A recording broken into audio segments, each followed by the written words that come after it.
Hello everyone. हम पढ़ रहे थे केमिस्ट्री क्लास 9th का chapter number 1 matter in our surroundings. आज हमें स्टार्ट करना था classification of matter as solid, liquid and gas में।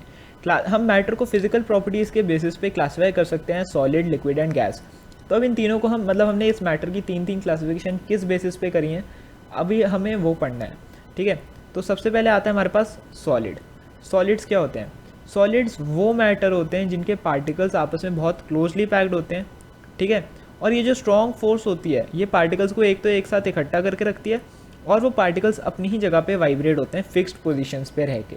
जैसे अभी हम आगे पढ़ेंगे, सॉलिड और लिक्विड और गैस के जो पार्टिकल्स होते हैं वो ईजिली फ्लो कर सकते हैं। ठीक है, वो तो अभी पढ़ा था फ्लूइडिटी। तो वो पार्टिकल्स जो है वो ईजिली फ्लो कर सकते हैं, मतलब मूव कर सकते हैं। बट सॉलिड के केस में ऐसा नहीं होता। ठीक है, रिजिडिटी वाला जो टॉपिक हमने पढ़ा था, सॉलिड्स में क्या होता है, पार्टिकल्स फिक्स्ड पोजीशन पे रहते हैं और वहीं वाइब्रेट करते हैं। ठीक है, और ये क्यों होता है कि वो फिक्स पोजीशन पे रहते हैं? क्योंकि उनके पार्टिकल्स के बीच में जो फोर्स होती है वो बहुत स्ट्रांग होती है। अब इसकी प्रॉपर्टीज़ क्या होती हैं सॉलिड की? फर्स्ट तो it has fixed shape because its particles are closely packed. जो सॉलिड होते हैं इनकी एक फिक्स्ड शेप होती है। क्यों? क्योंकि उनके पार्टिकल्स क्लोजली पैक्ड हैं। ये जितने भी अभी हम प्रॉपर्टीज़ पढ़ेंगे ना, मतलब ये जो प्रॉपर्टीज़ में डिफरेंस होगा, ये सारा होगा due to packaging of their particles. Solid के पार्टिकल्स को क्लोजली पैक किया नहीं जाता, मतलब क्लोजली पैक होते हैं। लिक्विड्स के थोड़े से लूज़ होते हैं और गैसेस के बहुत लूज़ होते हैं।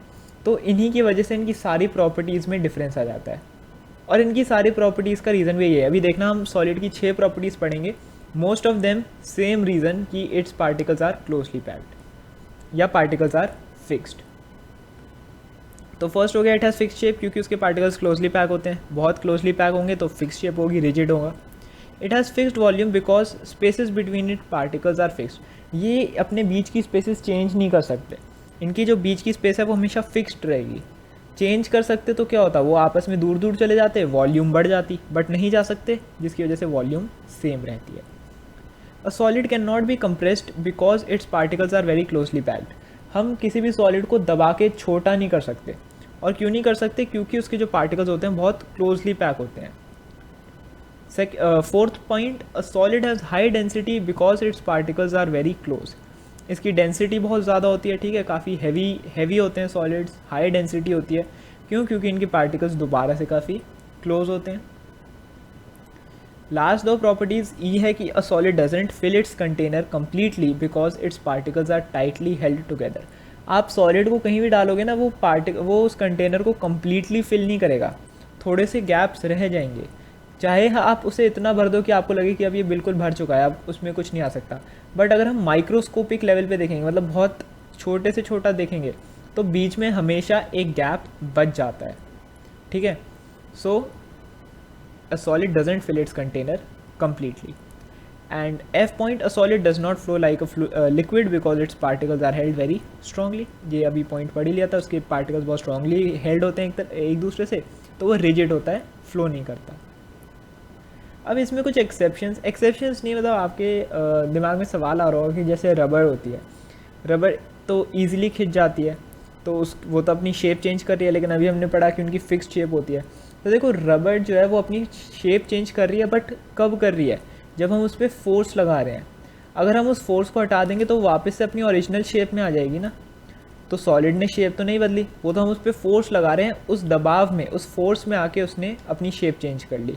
और अगर हम ज़्यादा फोर्स लगाएंगे तो वो रबर बैंड टूट जाएगी। सो रबर बैंड को हम सॉलिड क्यों मानते हैं? Because it changes shape under the action of force. सिर्फ फोर्स के अंदर, जब फोर्स को हटा देंगे तो वो अपनी शेप वापस ले लेगा, और ज़्यादा लगा लेंगे तो टूट जाएगा। उसके बाद स्पॉन्ज है, स्पॉन्ज की भी शेप चेंज हो जाती है, वो तो ईजिली दब जाता है, वो तो स्ट्रॉन्ग नहीं है, डेंसिटी भी नहीं है उसकी इतनी। तो इसका रीज़न ये है कि हम स्पॉन्ज को कंप्रेस क्यों कर सकते हैं, क्यों दबा सकते हैं? क्योंकि उसमें प्रेजेंट होते हैं माइन्यूट पोर्स, मतलब बहुत छोटे छोटे होल्स प्रेजेंट होते हैं, और उन होल्स में हवा भरी होती है।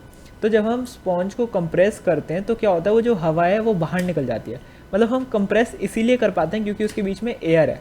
तो जब हम दबाएंगे तो एयर बाहर निकल जाएगी और जो स्पॉन्ज है वो कंप्रेस हो जाएगा। तो इसलिए रबर बैंड को भी हम सॉलिड मानते हैं, स्पॉन्ज को भी हम सॉलिड मानते हैं। ये क्वेश्चन डायरेक्ट आ सकता है, why rubber band is considered a solid, why sponge is considered a solid. तो आपको ये आंसर लिखना है।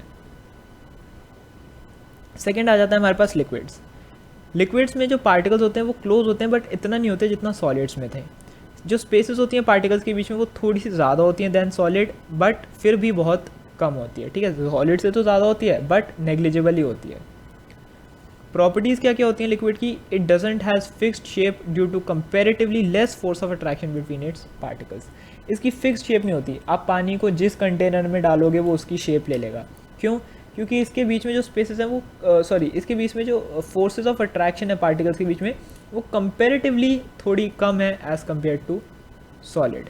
ठीक है, ये जो पार्टिकल्स है वो एक दूसरे को इतना ज़ोर से अट्रैक्ट नहीं करते जिसकी वजह से ये शेप चेंज कर सकता है, बट ये वॉल्यूम चेंज नहीं कर सकता कांस्टेंट टेम्परेचर पे। अगर आपके पास 200 ml पानी है तो वो 200 ml ही रहेगा चाहे आप उसे कहीं भी डाल लो। ठीक है, उसका रीज़न क्या है? क्योंकि उसके बीच में जो स्पेसेस हैं वो अब भी फिक्स्ड हैं, वो मूव कर सकते हैं बट जो उनके बीच में स्पेसेस रहेंगी वो फिक्स्ड रहेंगी। जो उनके बीच में स्पेसेस हैं उसमें कोई चेंज नहीं आएगा।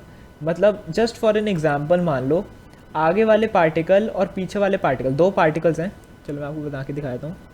दो पार्टिकल्स हैं यहाँ पे, दोनों के बीच में 1 मीटर का डिस्टेंस है। देखो इतना कभी नहीं होता, ठीक है, बहुत माइक्रोस्कोपिक लेवल पे होता है, मैं जस्ट एन एग्जांपल बता रहा हूँ। 1 मीटर के डिस्टेंस पे है तो ये आगे तो मूव कर सकता है बट जितना आगे ये मूव करेगा उतना ही आगे ये मूव करेगा। मतलब जो दोनों के बीच का डिस्टेंस है वो हमेशा सेम रहेगा 1 मीटर। ठीक है, समझ आया होगा इससे? जो डिस्टेंस है वो हमेशा सेम रहेगा जिसकी वजह से फ्लो कर सकते हैं बट वॉल्यूम इनकी सेम रहेगी। और याद रखना 1 मीटर कभी नहीं होता डिस्टेंस, 1 मीटर बहुत ज़्यादा है। जो पार्टिकल्स होते हैं उनके बीच में नेग्लिजिबल डिस्टेंस होता है अगर हम नेक्ड आई से देखेंगे तो। Next, a liquid can not be compressed because its particles are quite close to each other. उसके पार्टिकल्स आपस में बहुत चिपके चिपके होते हैं जिसकी वजह से हम उसे और ज़्यादा कंप्रेस नहीं कर सकते। लिक्विड की कंपेरेटिवली हाई डेंसिटी होती है क्योंकि उसके पार्टिकल्स थोड़े क्लोज होते हैं। कंपेरेटिवली हाई डेंसिटी किससे? एयर से। ठीक है, सॉलिड से नहीं, सॉलिड से तो कम होती है बट जो गैसेस होती हैं उनसे कंपेरेटिवली हाई होती है। आप चाहे तो मेंशन कर सकते हैं comparatively high density than gases because its particles are close. A liquid doesn't fill its container completely. यहाँ पे आप बोलोगे कि अगर हम किसी बॉटल को कम्प्लीटली पानी से फिल कर देते हैं मतलब वो तो कम्प्लीटली भर जाती है ना। तो वही चीज़ है कि आपको नेक्ड आई से ऐसे देखने में लग रहा है कि वो कम्प्लीटली फिल हो चुकी है बट माइक्रोस्कोपिक लेवल पे अगर हम देखेंगे तो वो भी अपने कंटेनर को कम्प्लीटली फिल नहीं करती क्योंकि उसके पार्टिकल्स भी एक दूसरे को जोड़ के रखते हैं, इसीलिए बीच में थोड़े बहुत स्मॉल स्पेसेस बच जाते हैं। And last, a liquid generally flows easily because it particles are able to slide over one another. उसके जो पार्टिकल्स होते हैं वो एक दूसरे के ऊपर स्लाइड कर सकते हैं जिसकी वजह से जो लिक्विड है वो फ्लो कर सकता है। उसके बाद ये एक जनरल सा पॉइंट है कि लिक्विड की कोई फिक्स शेप नहीं होती। वही जो फर्स्ट पॉइंट पढ़ा था वो अपने कंटेनर की शेप ले लेता है। अगर आप किसी स्फेरिकल कंटेनर में डालोगे तो स्फेरिकल हो जाएगा, सिलेंड्रिकल में डालोगे तो सिलेंडर हो जाएगा, क्यूबॉइड में डालोगे तो क्यूबॉइड हो जाएगा। लास्ट आता है हमारे पास गैसेस। गैसेस में जो पार्टिकल्स होते हैं वो एक दूसरे से काफ़ी ज़्यादा दूर होते हैं एज़ कम्पेयर टू सॉलिड और लिक्विड। ठीक है, मतलब बहुत मेजर डिफरेंस होता है लिक्विड और गैसेस में। इतना डिफरेंस सॉलिड और लिक्विड में नहीं था जितना लिक्विड और गैसेस में होता है। गैसेस की कोई फिक्स शेप नहीं होती, कोई फिक्स वॉल्यूम नहीं होती, उनके पार्टिकल्स इधर उधर बस घूमते रहते हैं। ठीक है, आगे प्रॉपर्टीज़ में ही देखते हैं। चलो, a gas does not have a fixed shape because position of particles aren't fixed. उसके पोजीशन जो है पार्टिकल्स की वो फिक्स नहीं है। पार्टिकल्स कहीं भी मूव कर सकते हैं, कितना भी दूर जा सकते हैं एक दूसरे से। गैस की फिक्स्ड वॉल्यूम भी नहीं है क्योंकि दोबारा से उनके बीच में जो स्पेसेस होती हैं वो फिक्स नहीं है। पोजीशन फिक्स नहीं है, स्पेसेस फिक्स नहीं है, मतलब पार्टिकल्स एकदम फ्री हैं, वो कहीं भी मूव कर सकते हैं। तो जितना दूर वो मूव करते रहेंगे एयर की वॉल्यूम उतनी ही बढ़ती रहेगी। A gas can be compressed easily. अब गैसेस को तो हम ईजिली कंप्रेस कर सकते हैं। क्यों कर सकते हैं ईजिली कंप्रेस? क्योंकि उनके बीच में स्पेसेस ही इतनी ज़्यादा हैं कि वो हम उन्हें बहुत हाई एक्सटेंट तक कंप्रेस कर सकते हैं, बहुत ज़्यादा उसे कंप्रेस कर सकते हैं ताकि जो दूर दूर पार्टिकल्स हैं वो क्लोज आ जाएँ। पार्टिकल्स के बीच में स्पेसेस बहुत ज़्यादा हैं तो बहुत ज़्यादा स्पेसेस की वजह से, लार्ज स्पेसेस की वजह से हम उन गैस को कंप्रेस कर सकते हैं। A gas has very low density because the particles are very far apart from each other. जो गैस होती है उसकी डेंसिटी बहुत ज़्यादा कम होती है, एकदम नेग्लिजिबल ही होती है। आपके आसपास एटमॉस्फेयर, आपको दबाव थोड़ी फील होता है उसका। क्यों नहीं होता? क्योंकि उसकी डेंसिटी बहुत कम है। ठीक है, क्यों? क्योंकि उसके जो पार्टिकल्स हैं वो दोबारा से बहुत दूर दूर हैं। A gas fills its container completely because due to high kinetic energy and negligible force of attraction, the gas particles move everywhere. देखो काइनेटिक एनर्जी यहाँ पे हम इसलिए यूज़ कर रहे हैं क्योंकि काइनेटिक एनर्जी क्या होता है, energy acquired by a particle due to its motion. अब हमने पढ़ा है कि पार्टिकल्स मूव करते हैं, तो एयर के पार्टिकल्स सबसे ज़्यादा मूव करते हैं, एयर के पार्टिकल सबसे ज़्यादा मूव करते हैं, इसी वजह से उनमें बहुत ज़्यादा काइनेटिक एनर्जी आती है। बहुत ज़्यादा काइनेटिक एनर्जी आने की वजह से और बिल्कुल भी फोर्स ना होने की वजह से वो हाई स्पीड पे मूव करते हैं, हर जगह मूव करते हैं, और इसीलिए वो पूरे कंटेनर में मूव करने की वजह से वो पूरे कंटेनर को भर देते हैं। ठीक है, आप अब इसमें भी देखो उल्टा हो गया, आपको लग रहा होगा एक बंद कंटेनर है, उसमें तो कुछ है ही नहीं, तो लेकिन उसमें गैस है और उस गैस ने उस कंटेनर को कम्प्लीटली फिल कर रखा है। A gas flows easily because its particles are completely free to move anywhere. Gas जो है वो ईजिली फ्लो करती है, ठीक है, क्योंकि उसके पार्टिकल्स कहीं भी मूव कर सकते हैं, दे आर फ्री। तो यहाँ पे हमने प्रॉपर्टीज़ पढ़ ली हैं सॉलिड लिक्विड गैस की।